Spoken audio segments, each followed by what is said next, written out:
L'après-midi d'un week-end devrait être un moment de bonheur familial. L'air dans la voiture était empli des rires de Léo. Mon fils de 11 ans. Il me racontait avec enthousiasme ses histoires de l'école. Son sourire était la lumière la plus précieuse de ma vie. Nous roulions sur un chemin de terre bordé par les vignes verdoyantes de Provence. Notre destination était la maison de ma mère. Une petite bastide en pierre d'un seul étage, au bout du domaine. Léo était tout excité à l'idée de retrouver sa grand-mère. Et de courir entre les rangs de vignes. Comme à chaque fois. Papa rentrera pour dîner avec nous ce soir? Maman? Demanda Léo. Il rentrera sûrement très tard? Mon chéri. Répondis-je en lui caressant doucement la tête. Il doit livrer une grosse commande de vin à Marseille. Il n'aura pas fini avant la nuit. Damien. Mon mari. Il était responsable de la logistique et du transport de toute la production de notre domaine viticole. Aux yeux de tous, il était l'image du mari et du père travailleur et dévoué. Lorsque notre voiture tourna dans l'allée menant à la maison de ma mère, mon cœur sursauta. Je vis la camionnette bleue que je connaissais si bien, garée à l'ombre du grand platane à côté de la maison. C'était le véhicule de Damien. Il était encore là, alors qu'il aurait dû être sur la route de Marseille. Un mauvais pressentiment s'insinua en moi. Mais j'essayais de le chasser. Il était peut-être juste passé prendre quelque chose. Ou discuter d'une urgence avec ma mère. Je tentais de trouver des raisons plausibles pour me rassurer. Léo. Attends maman dans la voiture une petite minute? D'accord? Dis-je à mon fils avec un sourire. Je vais juste voir si mamie est disponible. Je reviens tout de suite. Léo hocha la tête docilement et se replongea dans son jeu sur son téléphone. Je sortis de la voiture, le cœur battant de plus en plus fort.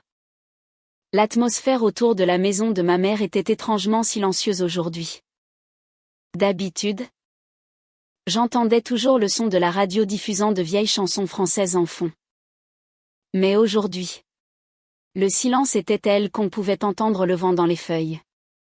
Je m'approchai de la maison à pas feutrés. Comme poussé par une intuition. Les portes et les fenêtres étaient fermées. Mais pas verrouillées. J'allais appeler ma mère. Quand j'entendis des voix provenant de la fenêtre du salon. C'était la voix de Damien. Et celle d'une autre femme. La voix de Martine. Ma propre mère. Un instinct me commanda de m'arrêter. Et d'écouter.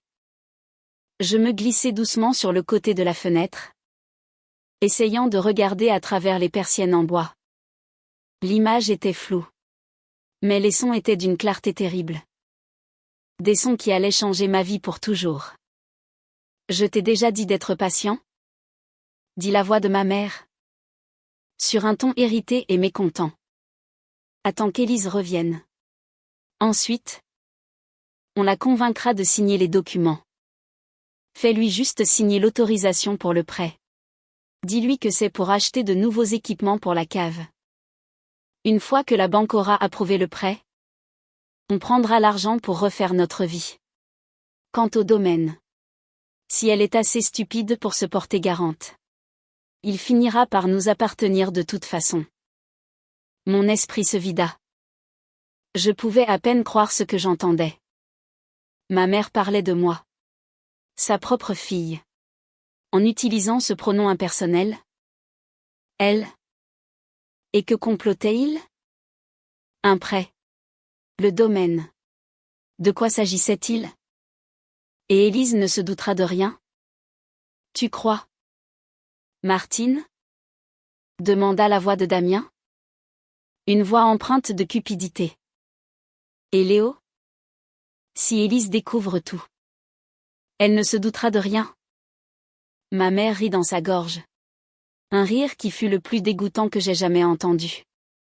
Elle est tellement naïve. Elle nous fait une confiance aveugle. À toi et moi.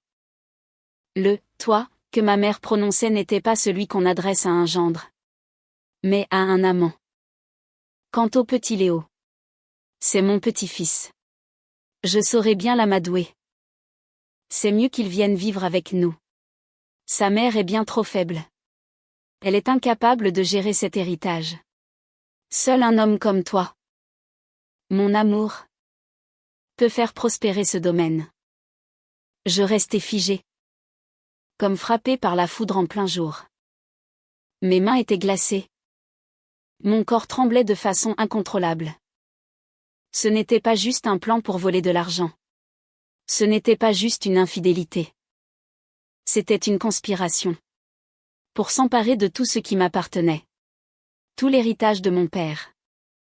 Et le pire. Ils allaient m'arracher mon fils. La douleur traversa mon corps. Ce n'était pas du chagrin. Mais le sentiment que le monde en lequel j'avais toujours cru s'effondrait sous mes yeux. Les deux personnes en qui j'avais le plus confiance au monde, mon mari et ma propre mère, conspiraient ensemble pour détruire ma vie. Pas une larme ne coula. Seulement une sensation d'engourdissement total. Je devais traîner mon corps sans âme loin de là. Je devais retourner à la voiture. Retrouver mon fils. Avant que les monstres à l'intérieur ne se rendent compte de ma présence. Je reculai lentement, en essayant de ne faire aucun bruit. Chaque pas était comme marcher sur du verre invisible. J'atteignis la voiture, ouvris la portière et m'effondrai sur le siège conducteur. Qu'est-ce qui se passe? Maman? Tu es toute pâle? Me demanda Léo. Inquiet. Je me tournai pour lui sourire. Le sourire le plus forcé de toute ma vie. Ce n'est rien. Mon chéri. Maman a juste un petit mal de tête. Mamie n'est pas en forme. On ferait mieux de rentrer à la maison. On reviendra un autre jour. Je mentis à mon fils pour la première fois. Et je savais que ce ne serait pas la dernière. Je démarrai la voiture et quittai cette maison le plus vite possible.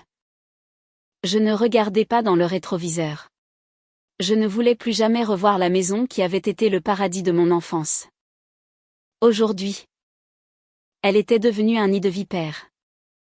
La guerre pour protéger l'héritage de mon père. Et pour protéger mon fils. Venait de commencer. Et moi, je ne me rendrai jamais. Je conduisis jusqu'à la maison. Le cœur en miettes. Le paysage des deux côtés de la route, autrefois si beau, semblait maintenant terne et sans couleur. Dans ma tête, les voix de ma mère et de Damien résonnaient en écho, comme dans une grotte sans issue. Chaque mot, chaque rire, s'enfonçait un peu plus profondément dans mon cœur. Je me sentais sombrer dans une obscurité glaciale et solitaire. Léo, assis à côté de moi, devait sentir que quelque chose n'allait pas. Il était devenu silencieux, ne parlant plus et ne jouant plus bruyamment comme à l'aller. Il me regardait de temps en temps avec des yeux inquiets. Maman, tu ne te sens vraiment pas bien? Tu veux que je te masse la tête? Ces mots, pleins d'une innocence pure, me firent presque éclater en sanglots. Je devais être forte. Je ne pouvais pas lui montrer ma faiblesse.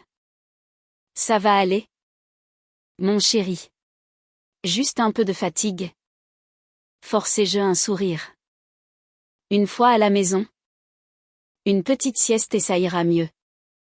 Je devais protéger l'esprit de Léo. Protéger son monde merveilleux aussi longtemps que possible. Je ne lui révélerai pas la cruelle vérité avant que le moment ne soit venu. Nous arrivâmes à la maison. Notre grande maison à 2 étages au milieu de notre domaine viticole. La maison que mon père avait conçue et construite de ses propres mains. Chaque recoin était rempli de souvenirs chaleureux. Mais aujourd'hui, elle ressemblait à un champ de bataille que je devais défendre. Damien. Il n'était pas encore rentré. Il devait être encore chez ma mère, à poursuivre leur plan diabolique. J'emmenai mon fils à l'étage, lui fis prendre son bain et le bercer jusqu'à ce qu'il s'endorme.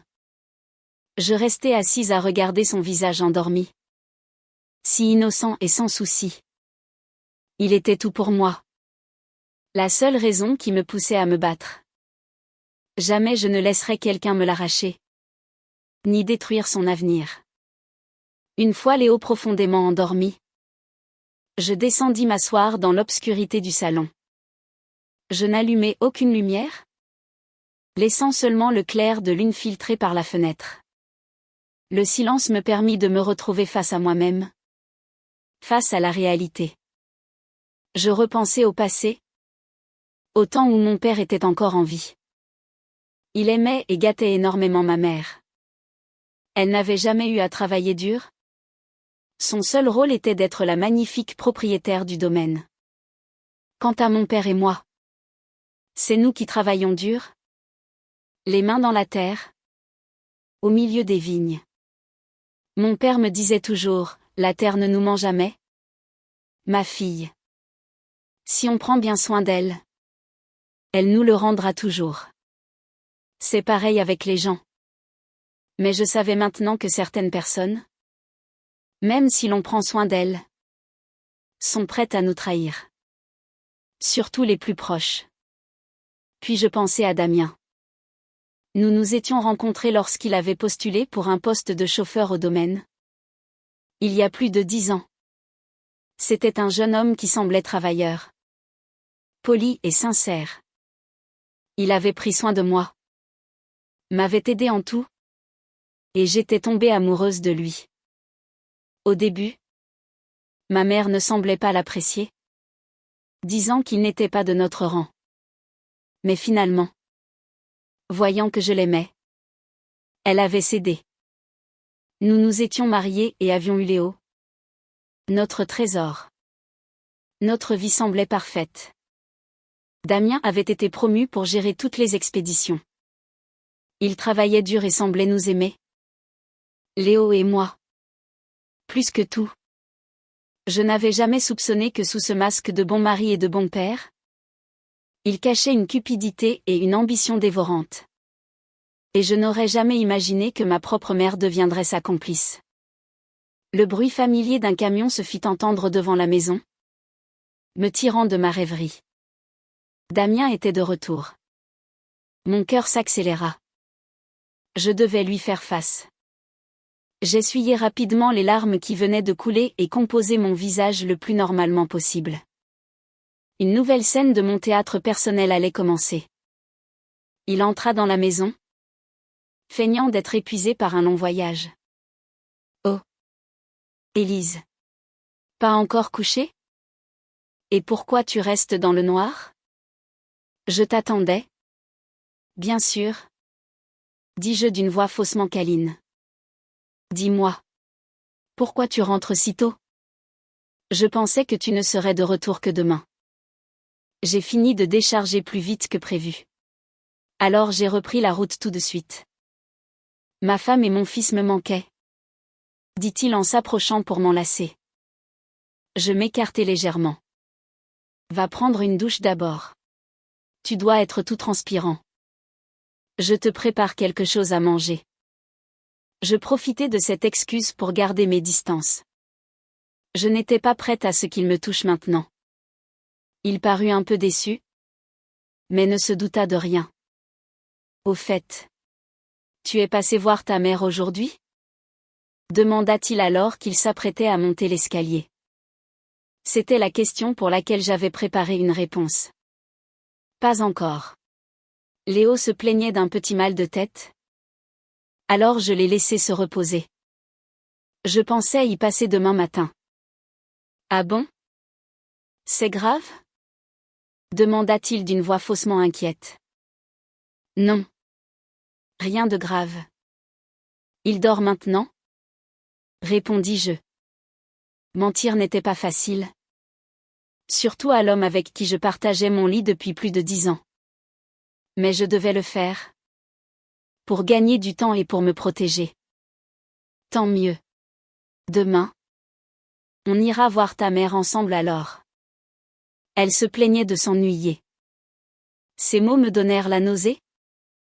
Mais je continuai de sourire. D'accord. Cette nuit-là fut la première où nous dormîmes dos à dos. Je restai allongé, raide, sans oser bouger, de peur qu'il ne sente la haine qui émanait de moi. Je fis semblant de dormir. Mais mon esprit était en alerte, planifiant la suite. Que devais-je faire? Les dénoncer tout de suite? Ou rassembler des preuves d'abord? Je n'avais personne en qui avoir confiance. À part moi-même. Non. Il y avait quelqu'un d'autre. Quelqu'un qui avait été loyal à mon père toute sa vie. Quelqu'un qui connaissait ce domaine mieux que quiconque. Quelqu'un qui verrait probablement la vérité. Comme je venais de la voir. Julien. Demain. Je devais aller voir Julien. Il était mon seul espoir. Le lendemain matin arriva avec une atmosphère pesante. Je me levai avant Damien, préparant le petit déjeuner comme chaque jour. Mais ce matin, tout ce que je faisais ressemblait à une pièce de théâtre. Le sourire que je lui offrais, les mots doux que je lui adressais, tout n'était qu'un masque que je portais à la perfection. Lui aussi semblait normal, jouant son rôle de mari parfait sans la moindre faille. Tu vas au domaine aujourd'hui? Élise? Demanda-t-il pendant le repas. Oui. Je vais aller voir comment avance la taille des vignes. Parfait. Alors on y va ensemble. On pourra passer voir ta mère en même temps. Il essayait de me garder à l'œil. Je le savais. D'accord. Mais tu peux y aller avant? Damien. Je dois d'abord faire quelques courses pour la maison. Je trouvai une excuse pour avoir le temps d'aller voir Julien seul. Damien hésita un instant, mais finit par accepter. D'accord. Je vais voir Rocher en attendant. On se retrouve chez ta mère? Alors. Entendu? Répondis-je avec un sourire. Dès qu'il fut parti, je me dirigeai immédiatement vers ma destination. Pas le marché, mais le petit cabanon en bois au fond du domaine. La demeure de Julien. Julien était le plus ancien ouvrier de notre domaine. Il avait travaillé avec mon père depuis que cet endroit n'était qu'un terrain en friche. Il était comme un membre de la famille que je respectais profondément. Il parlait peu. Mais chacune de ses paroles était sincère. Et surtout, il était d'une loyauté sans faille envers mon père. Quand j'arrivai au cabanon, Julien était assis dehors, en train de réparer une vieille caisse en bois. En me voyant, il posa ses outils et se leva pour me saluer avec un sourire. Bonjour Madame Élise. Vous êtes matinale. Puis-je faire quelque chose pour vous? Bonjour Julien. Je passais juste vous voir. Et j'aurais besoin de vos conseils sur quelque chose. Je m'assis sur le banc en bois à côté de lui. Je ne lui racontai pas tout ce que j'avais entendu. C'était trop risqué. Je ne savais pas jusqu'à quel point je pouvais faire confiance à qui que ce soit maintenant. Je choisis donc de tourner autour du pot pour sonder sa réaction. Julien. Ces derniers temps, je suis un peu préoccupé par les comptes du domaine. Pourquoi donc? Madame Élise? Demanda-t-il en fronçant les sourcils. Je ne sais pas vraiment. Peut-être que je m'inquiète pour rien? Fis-je semblant de dire d'une voix anxieuse. Mais dernièrement, je trouve que les dépenses en traitement et en engrais ont beaucoup augmenté. Alors que le prix de vente de notre vin n'a pas vraiment suivi. J'observai le visage de Julien. Il resta silencieux un instant, ses yeux brillants d'une lueur de réflexion. À vrai dire, je me suis posé la même question, dit-il enfin. Ces mots firent battre mon cœur plus fort. J'étais sur la bonne voie. Mais je ne suis qu'un simple ouvrier. Je n'ose rien dire, de peur qu'on m'accuse de me mêler des affaires des patrons. Mais non. Julien. Vous n'êtes pas un simple ouvrier. Vous êtes comme de la famille, dis-je rapidement. C'est en vous que j'ai le plus confiance. Pourriez-vous m'aider à garder un œil sur les choses? J'aimerais savoir si la quantité de raisins que nous récoltons correspond bien à ce qui est noté dans les registres. Et si toutes les dépenses sont vraiment justifiées. Je veux juste que tout soit transparent. Pour l'avenir du domaine. Et pour Léo. J'utilisais le nom de mon fils comme bouclier pour donner plus de poids et de sympathie à ma demande. Julien hocha la tête fermement. Sans la moindre hésitation. Comptez sur moi. Madame Élise. Ne vous inquiétez pas. Je surveillerai tout ça. Je vis ici depuis toujours. Je connais chaque recoin. Qui fait quoi? Qui transporte quoi? Rien n'échappe à mes yeux. Merci beaucoup. Julien. Je ne sais pas comment vous remercier. Ne me remerciez pas. Je fais ça pour vous. Et pour Monsieur Henri. Votre père que je respectais tant. Je ne laisserai personne détruire ce qu'il a bâti de ses propres mains. Le regard qu'il avait en parlant de mon père était rempli d'une loyauté sincère. Je me sentis un peu réconforté. Au moins. Dans cette guerre, je ne me battais plus toute seule. Après avoir parlé à Julien, je pris la route pour la maison de ma mère. Damien et elle m'attendaient sur la terrasse. Le visage de ma mère légèrement agacé par mon retard. Tu en as mis du temps. J'ai failli me dessécher à force d'attendre. Pardon? Maman. J'ai discuté un peu avec les ouvriers. Répondis-je doucement. Damien me dévisagea. Comme pour essayer de me percer à jour.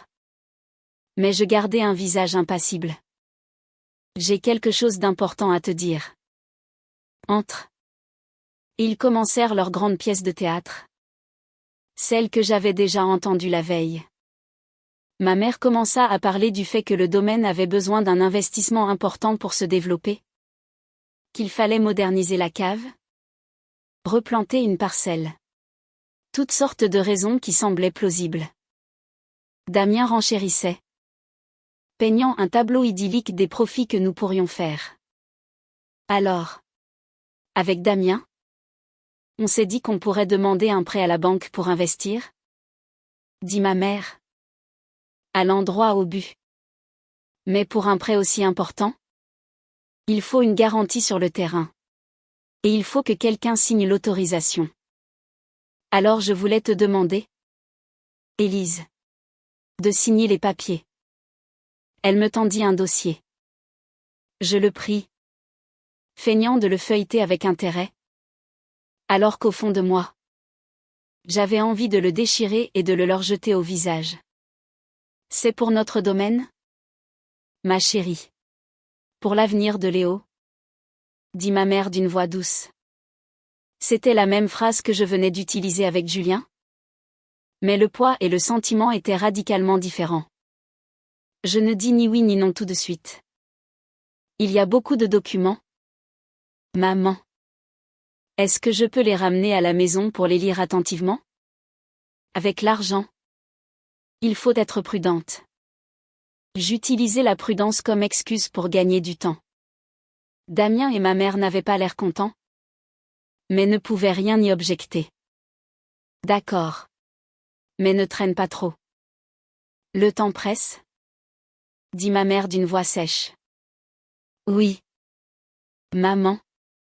Répondis-je avant de prendre congé. Prétextant que je devais aller chercher Léo à son activité. Je quittais cette maison avec, en ma possession, les outils de leur crime. Je savais que mon temps était compté. Ils allaient sûrement me mettre la pression à nouveau. Je devais trouver des preuves pour les coincer, avant de ne plus avoir d'autre choix que de céder. La vraie bataille venait de commencer. Mon plan débuta cette nuit-là. J'attendis que Damien et Léo soient profondément endormis. Puis, je descendis sur la pointe des pieds. Ma cible était le petit bureau de Damien. Une extension attenante à la maison. Cette pièce était son royaume. Il ne m'avait jamais permis d'y mettre le nez. Je savais où il cachait un double des clés. Dans le pot de fleurs près de la porte. Je déverrouillai la porte sans un bruit. Une odeur de poussière et de vieux papier emplit mes narines. Dans la pénombre, seule la lune éclairait la pièce. J'utilisai la lampe de poche de mon téléphone et commençai ma fouille. Son bureau était couvert de piles de documents. Je les examinai un par un, surtout des bons de livraison et des factures d'essence. Tout semblait normal. Jusqu'à ce que je trouve un classeur noir. Il était caché tout au fond du tiroir inférieur. Je l'ouvris. Et mon cœur manqua un battement. À l'intérieur se trouvait un relevé de compte bancaire dont j'ignorais l'existence.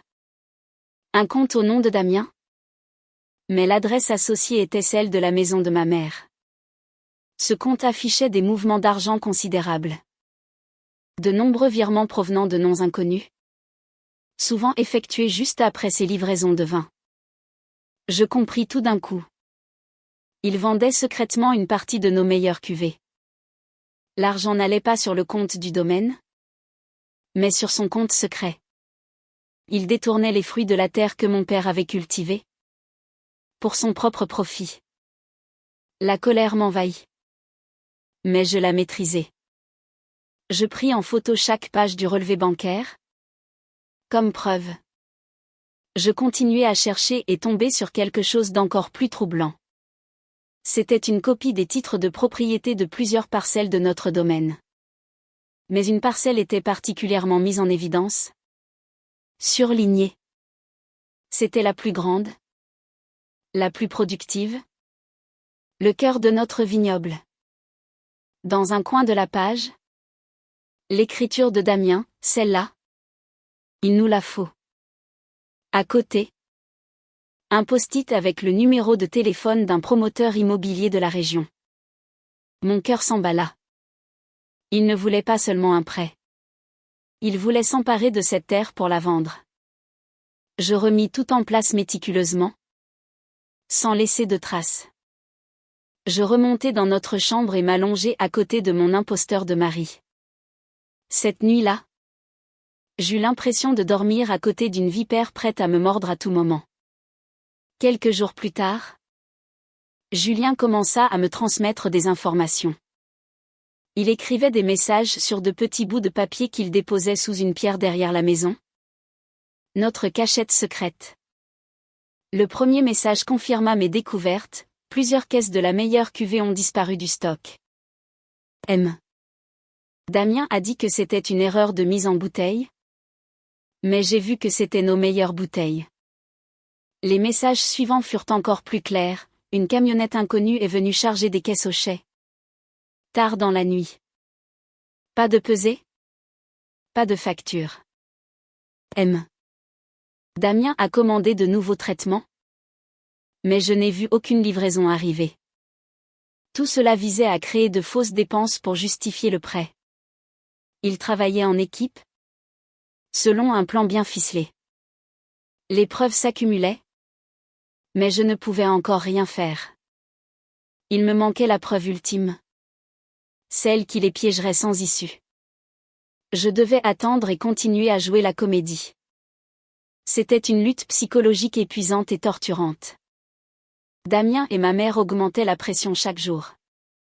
Ils m'appelaient. Passaient à la maison. Me baratinaient.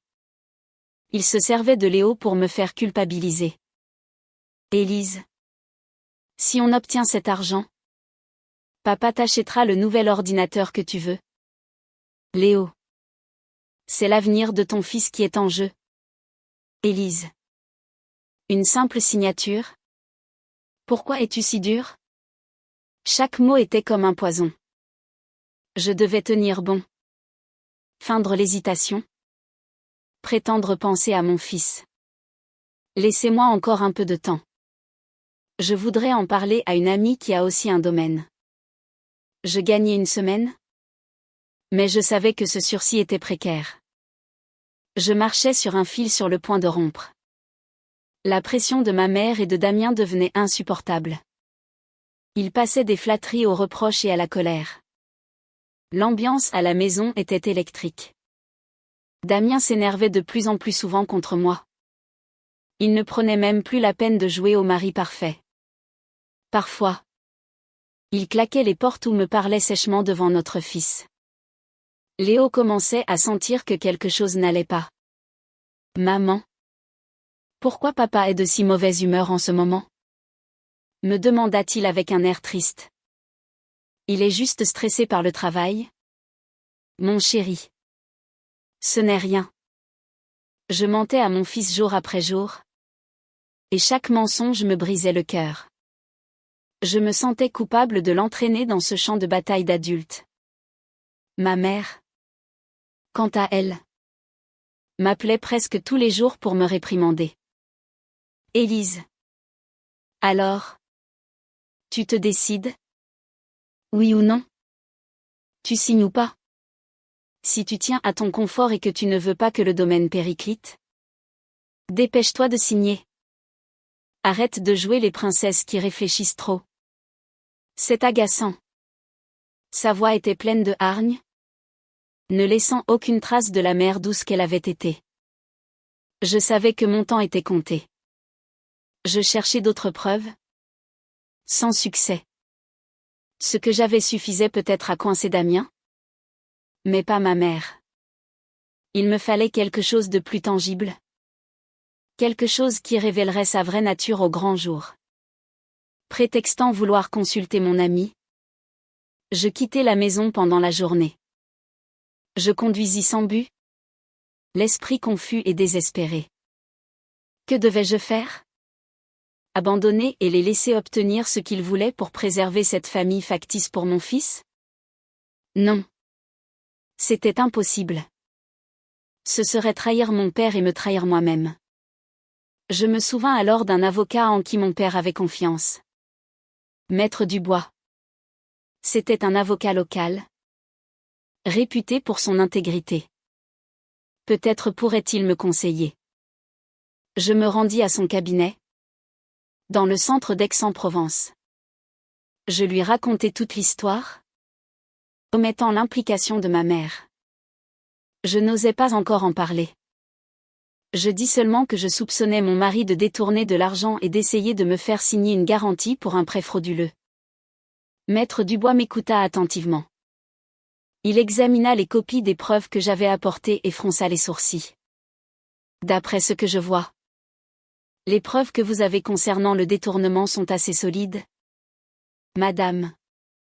Mais pour la tentative de vous faire signer une garantie, nous n'avons pas assez d'éléments pour l'attaquer. Il n'est pas encore passé à l'acte.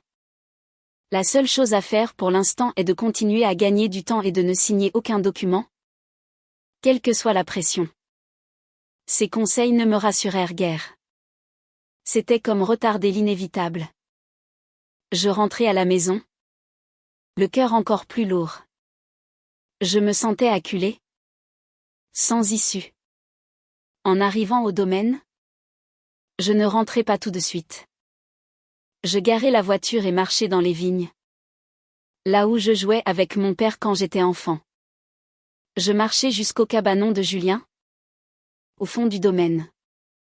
J'avais juste besoin de parler à quelqu'un de confiance. Julien vit mon visage et devina ma détresse. Madame Élise, si quelque chose vous pèse, vous pouvez tout me dire. À cet instant, le mur que j'avais érigé s'effondra. Je fondis en larmes devant lui, lui racontant toute ma frustration, toujours sans mentionner ma mère. Je suis à bout. Julien. Il me harcèle tous les jours. Je ne sais plus quoi faire. Julien m'écouta en silence. Il ne dit rien pour me consoler. Il resta simplement là, à m'écouter. Quand je fus à bout de larmes, il se leva et entra dans son cabanon. Il en ressortit un instant plus tard avec une vieille boîte en fer rouillé. J'ai quelque chose que monsieur Henri m'a confié pour vous. Il m'a dit de vous le donner uniquement si vous étiez dans la plus grande détresse, quand vous n'auriez plus personne. Je regardai la boîte. Surprise. Papa. M'a laissé ça? Oui. Peu avant sa mort, il m'a confié cette boîte. Il a dit qu'un jour, vous pourriez faire face à une épreuve terrible, et que le contenu de cette boîte pourrait vous aider. Julien me tendit la boîte. Elle était plus lourde que je ne le pensais. Qu'y avait-il à l'intérieur? J'ouvris lentement le couvercle difficile à manœuvrer.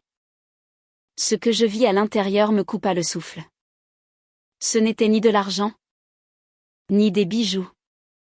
C'était un vieux carnet et une enveloppe Kraft scellée. Je pris le carnet. C'était le journal de mon père. Sur la première page, son écriture. Mes mains tremblaient en ouvrant le journal de mon père.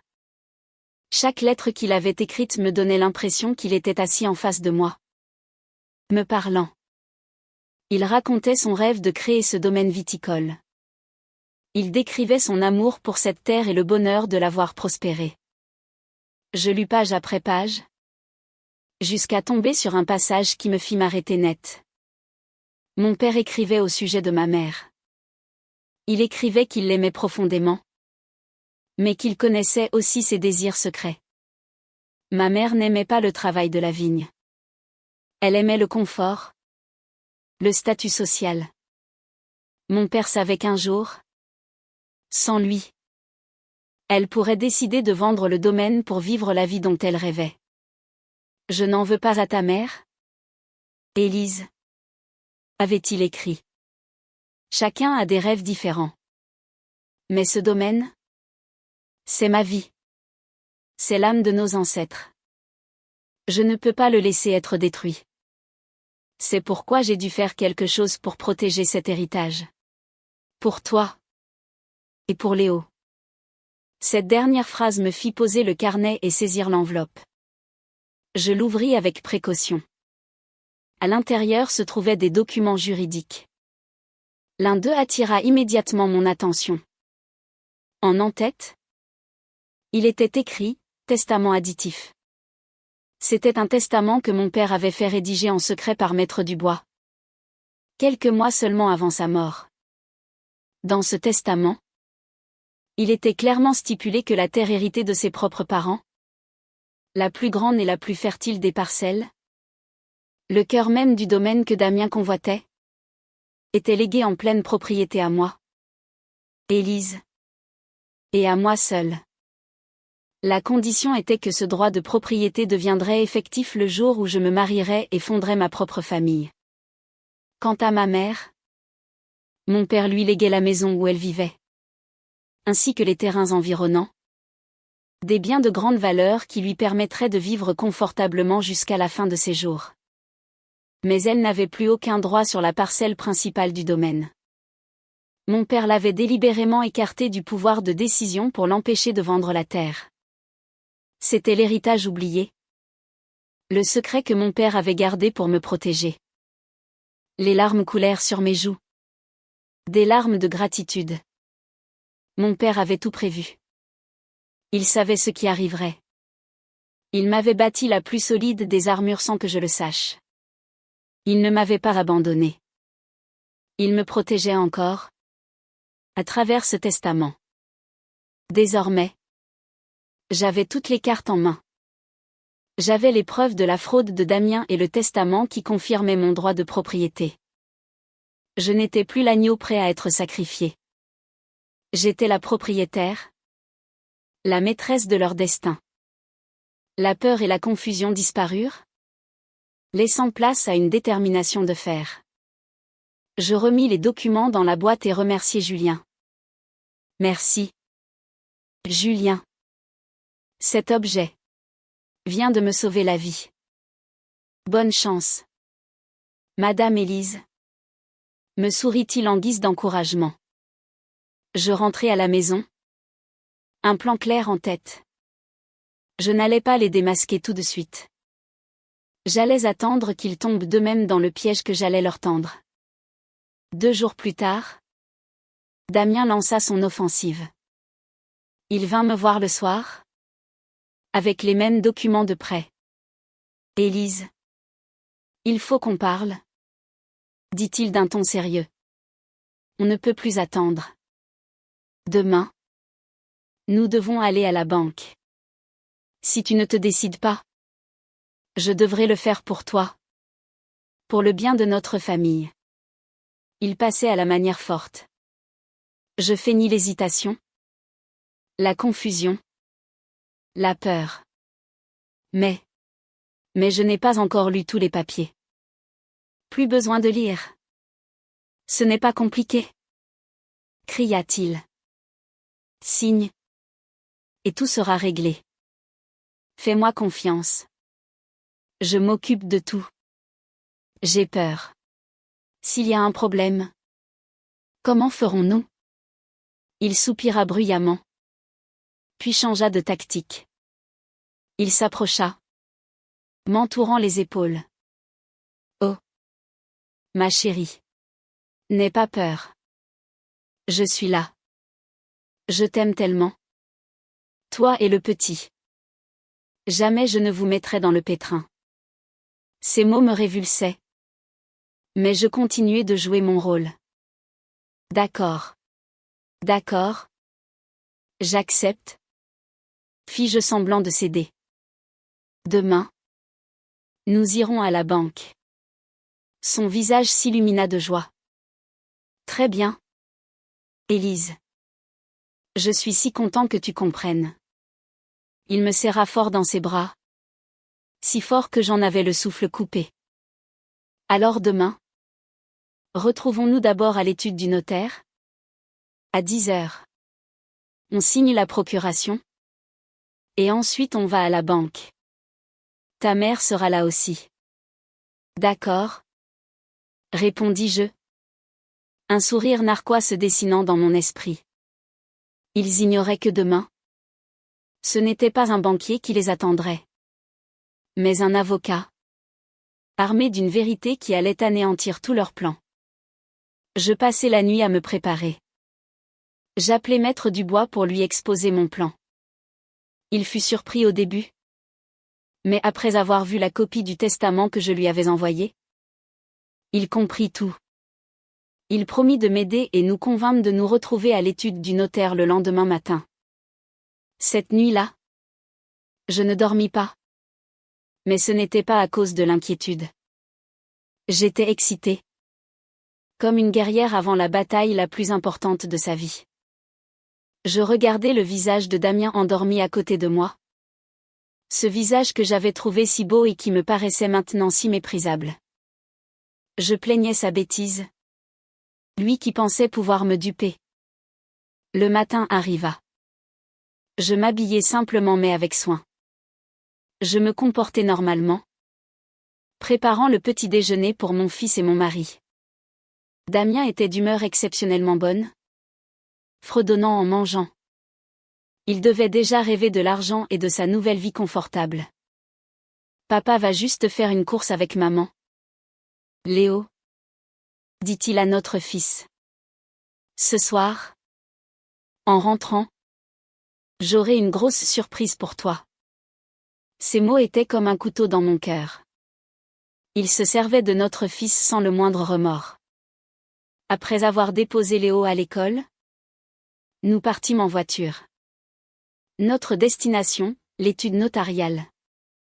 Je restai silencieuse pendant tout le trajet, le laissant parler. Il décrivait avec faste ses plans pour développer le domaine avec l'argent du prêt. Un tissu de mensonges.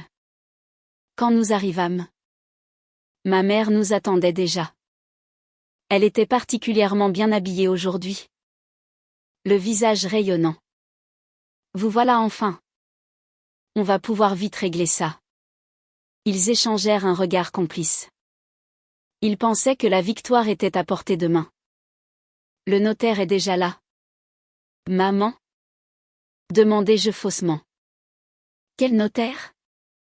On n'a pas besoin de notaire pour signer quelques papiers? Répondit-elle. Oh.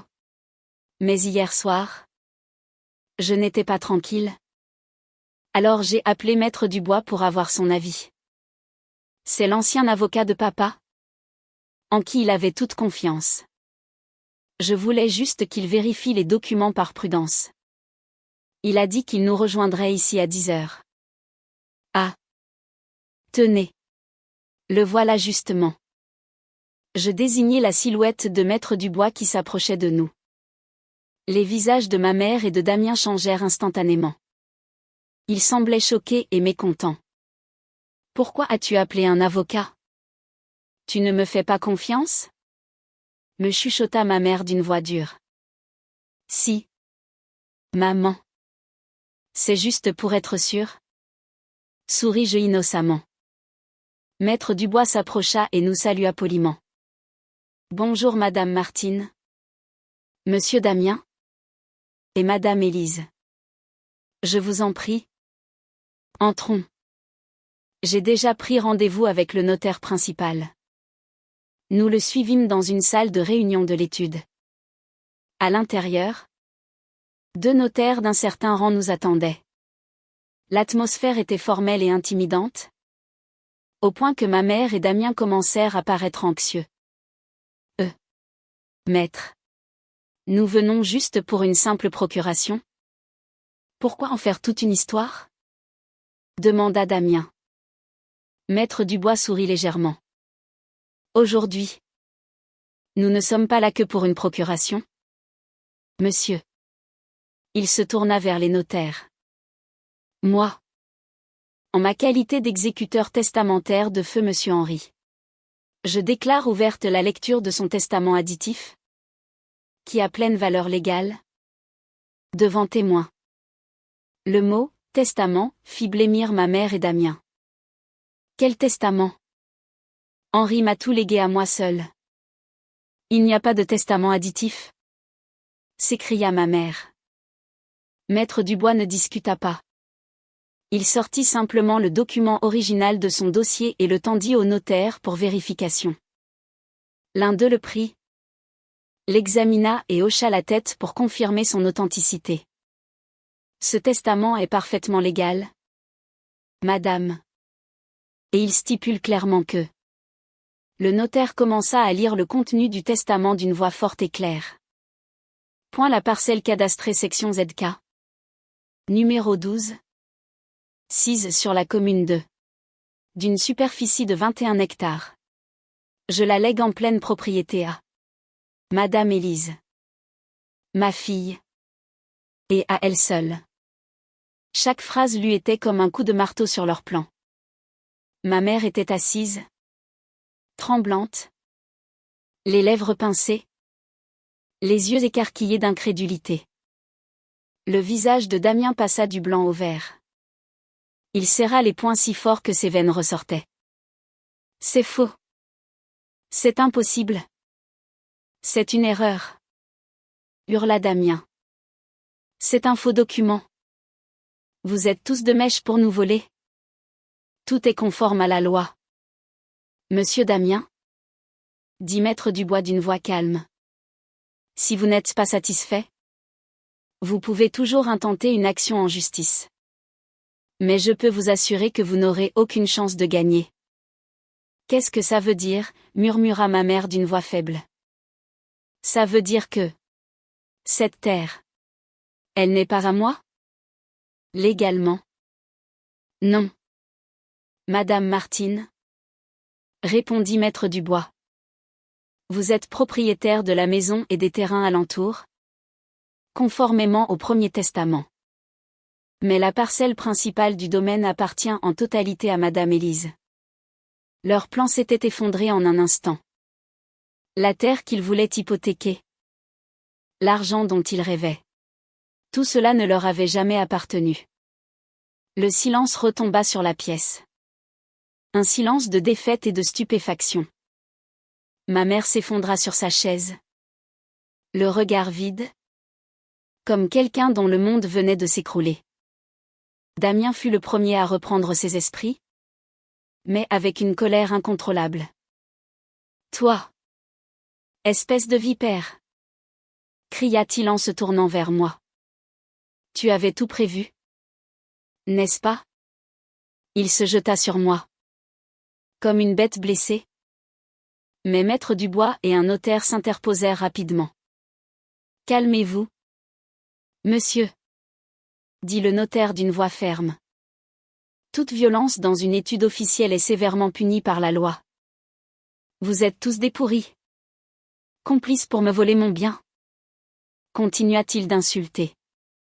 Ce n'a jamais été votre bien, dis-je pour la première fois. D'une voix glaciale et sans émotion. Je me levai et lui fis face. Tout ce que vous avez essayé de faire? Je le savais. Je sortis mon téléphone et fis défiler les photos des preuves que j'avais recueillies. Le détournement de l'argent du domaine? La vente secrète de notre vin. Et vos dettes de jeu? Qui vous ont poussé à monter cette arnaque contre moi et contre ma mère? Je n'ai pas mentionné la complicité de ma mère. J'ai choisi de la protéger une dernière fois. Rejetant toute la faute sur Damien.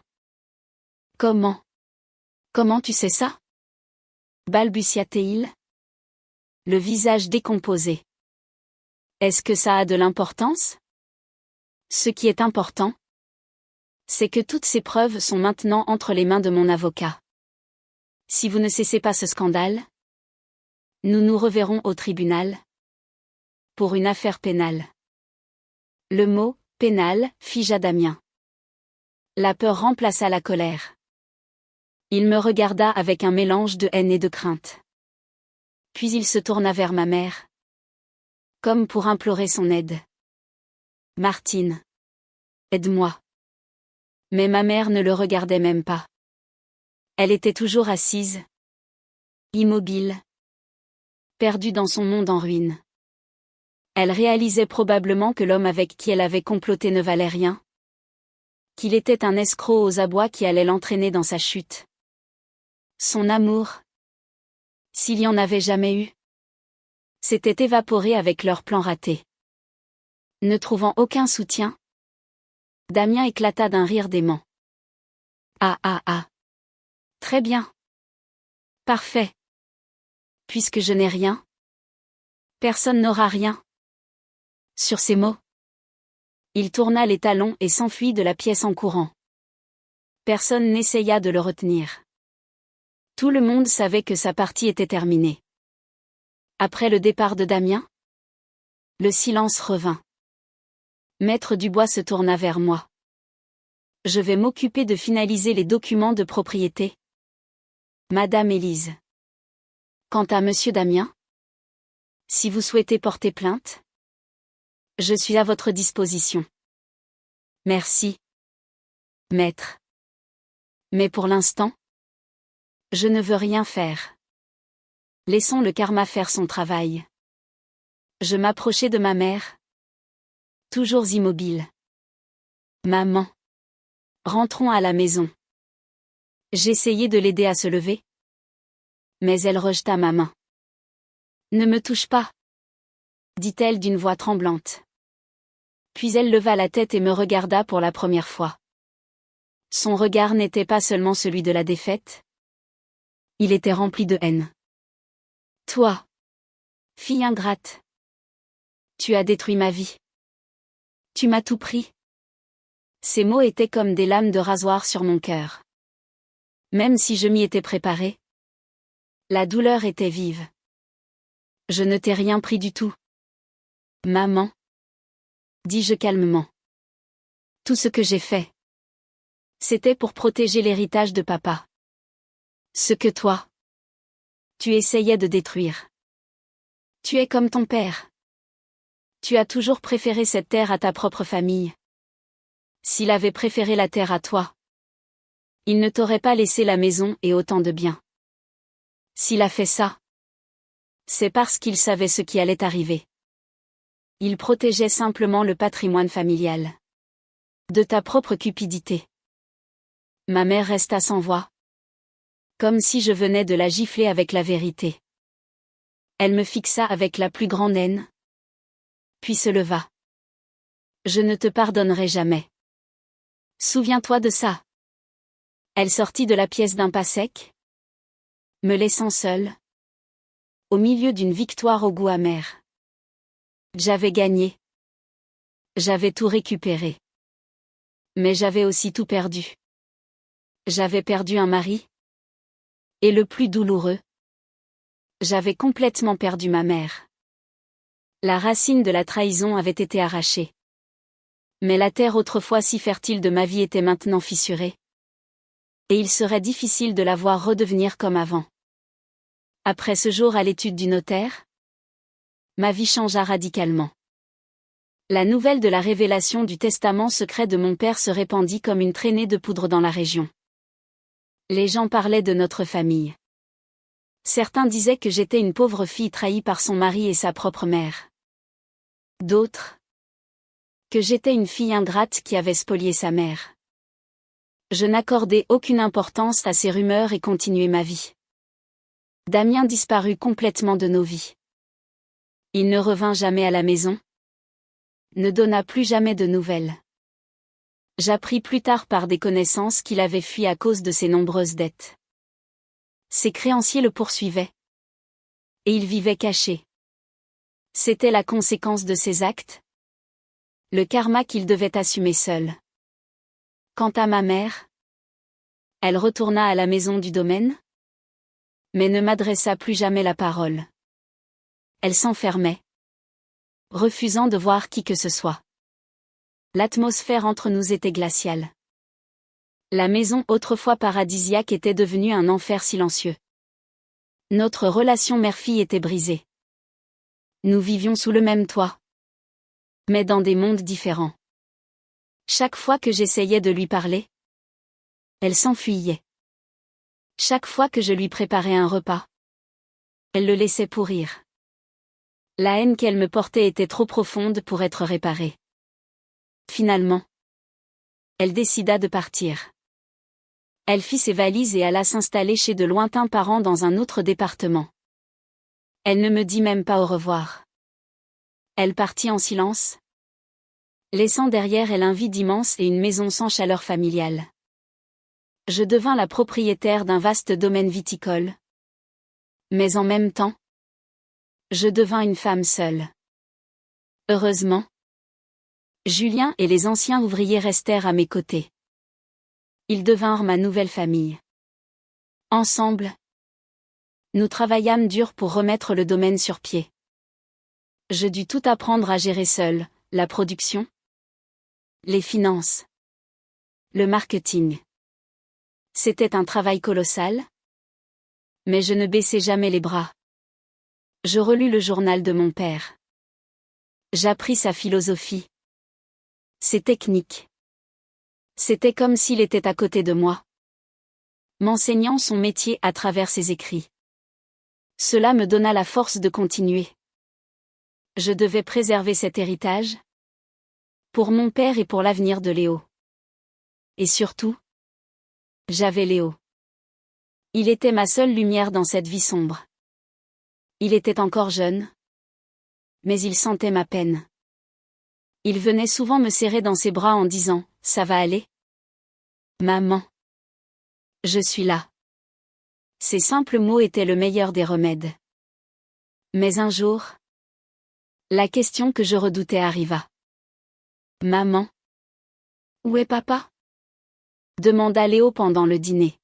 « Pourquoi il ne rentre pas ? Il est fâché contre moi ? » Mon cœur se serra. Que répondre ? Continuer à mentir ? Ou lui dire la douloureuse vérité ? Et pourquoi on ne va plus voir mamie ? Continua-t-il. Mamie me manque. Elle est guérie maintenant ? Ces questions étaient des couteaux dans une plaie encore ouverte. Comment expliquer une histoire d'adulte si complexe à un enfant de 11 ans ? Comment lui dire que son père nous avait abandonnés et que sa grand-mère nous détestait ? Cette nuit-là, je décidai de lui dire la vérité. Je ne pouvais pas le maintenir dans un monde imaginaire pour toujours. Un jour, il devrait l'apprendre, et il valait mieux que ce soit de ma bouche. Je l'appelai dans sa chambre pour que nous parlions. Rien que nous deux. Ce fut la conversation la plus difficile et la plus douloureuse de ma vie. Je m'assis par terre à côté de son lit. Je pris ses petites mains dans les miennes et respirai profondément. Léo. Mon trésor. Maman a quelque chose d'important à te dire. Promets-moi d'écouter attentivement et d'essayer de comprendre. Léo hocha la tête, ses yeux remplis d'interrogations. Je ne savais pas par où commencer. Alors je choisis la franchise. Avec des mots simples. Tu sais, Léo, ton père, il ne vit plus avec nous maintenant. Il a dû partir vivre ailleurs. Très loin. Pourquoi? Demanda-t-il. La voix tremblante. Il ne nous aime plus? Ton père t'aimera toujours? Léo. Mentis-je. Pour protéger son cœur. Mais parfois, les adultes ont des problèmes compliqués. Ils doivent choisir des chemins différents. Ton père a choisi son chemin. Et c'est un chemin où maman et toi. Nous ne sommes pas. Les larmes montèrent aux yeux de mon fils. Il essaya de les retenir. On ne le reverra plus jamais? Je ne sais pas. Mon chéri. Répondis-je honnêtement. Mais je veux que tu saches que même sans papa, tu auras toujours ta maman. Je serai toujours là pour toi. Je te protégerai et je t'aimerai de toutes mes forces. Je te le promets. Je le pris dans mes bras. Il me serra fort et se mit à pleurer à chaudes larmes. Je le laissai pleurer, se vider de son chagrin. Quand il se calma, je lui parlai de sa grand-mère. Quant à mamie, elle n'est pas très bien en ce moment. Ni dans son corps ni dans sa tête. Elle a dû partir se reposer dans un endroit plus calme. Elle est fâchée contre nous? Non. Elle n'est pas fâchée. Elle a juste besoin de temps pour elle. Je savais que c'était une piètre explication. Mais c'était la meilleure que je pouvais trouver. Je ne voulais pas instiller de haine dans le cœur de mon fils. Elle reviendra? Un jour. Sûrement. Quand elle sera prête. Nous restâmes enlacés longtemps. C'était une nuit douloureuse. Mais aussi une nuit où nous nous sommes rapprochés et compris comme jamais. Après cette nuit, Léo ne posa plus de questions sur son père ou sa grand-mère. Il semblait avoir grandi. Essayant d'être fort pour me soutenir. Parfois, j'avais l'impression que mon petit garçon était devenu un adulte qui me protégeait. Les années passèrent. Avec Léo et Julien, nous avons fait du Domaine Élise une entreprise florissante. J'ai modernisé les techniques, développé la vente en ligne et créé notre propre marque de produits dérivés. Nos produits sont devenus célèbres, rapportant d'énormes bénéfices. J'avais prouvé à tous qu'une femme seule pouvait gérer l'héritage de son père, et même le faire mieux qu'avant. Ma mère ne me recontacta jamais. J'appris par des parents qu'elle vivait une vie tranquille, sans voir personne. Peut-être que cette distance était la meilleure chose pour nous deux. Quant à Damien, j'appris qu'il avait été arrêté pour une autre affaire et condamné à plusieurs années de prison. Je n'en tirai aucune satisfaction, mais je sentis que c'était la juste conséquence de ses actes. Ma vie actuelle n'est peut-être pas celle d'une famille parfaite, mais je suis heureuse et en paix.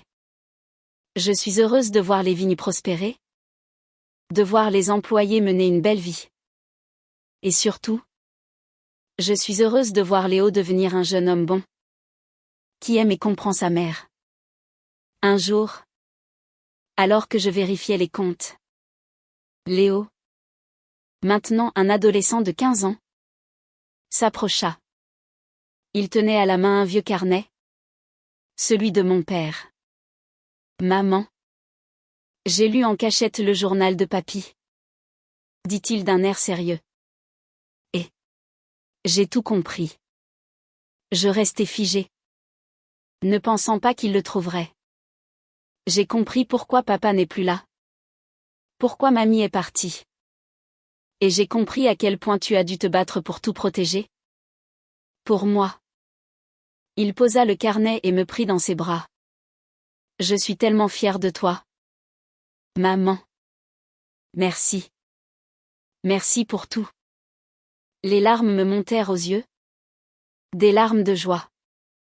Toutes les difficultés.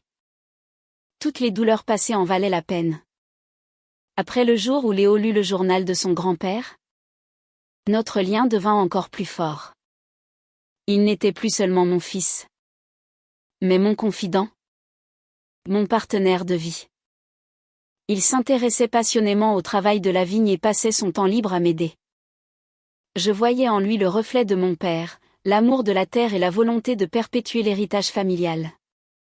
Un soir, alors que nous nous reposions sur le banc devant la maison, regardant le soleil couchant peindre le ciel de teintes dorées, l'atmosphère était paisible, bercée par le chant des premiers grillons. « Maman » dit Léo, brisant le silence. « Oui. Mon chéri ?» Je me suis demandé. Si ce jour-là, tu n'avais pas entendu ce que papa et mamie disaient? Comment serait notre vie aujourd'hui? Sa question me laissa pensive. Je n'y avais jamais vraiment songé. Je ne sais pas, répondis-je honnêtement. On serait peut-être encore tous ensemble, mais dans une famille construite sur des mensonges. On aurait peut-être perdu ce domaine? Et surtout, je ne serais jamais devenue la femme que je suis aujourd'hui. Je crois que c'est mieux comme ça, dit-il. Même si on n'est pas une famille complète, on est heureux, et on sait l'un l'autre. Je me tournai vers mon fils. Il me regarda avec des yeux d'une maturité étonnante, plein de compréhension. Je souris et lui ébouriffai les cheveux. Je pense la même chose. Nous contemplâmes les étoiles qui commençaient à scintiller. Regarde cette étoile. Maman. C'est la plus brillante, dit Léo en pointant le ciel. Je suis sûre que c'est l'étoile de papy. Il nous regarde de là-haut. Et il te sourit. Parce que tu t'occupes si bien de son domaine. Ces mots me firent monter les larmes aux yeux. Je serrai mon fils contre moi et levai les yeux vers le ciel. Oui. Mon père devait nous regarder. Et il devait être fier de moi et de son petit-fils. J'avais préservé son héritage. Pas seulement la terre. Pas seulement les vignes. Mais l'héritage de l'honnêteté, de la persévérance et du véritable amour familial. La vie n'est pas toujours un long fleuve tranquille.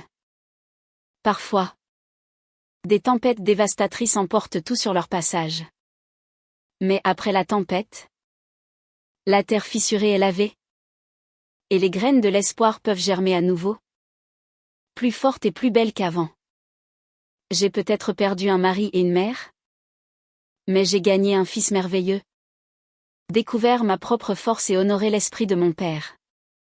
Et cela, c'est la plus grande et la plus belle des victoires. Ma terre a peut-être été fissurée, mais aujourd'hui, elle est guérie, par l'amour et par l'espoir.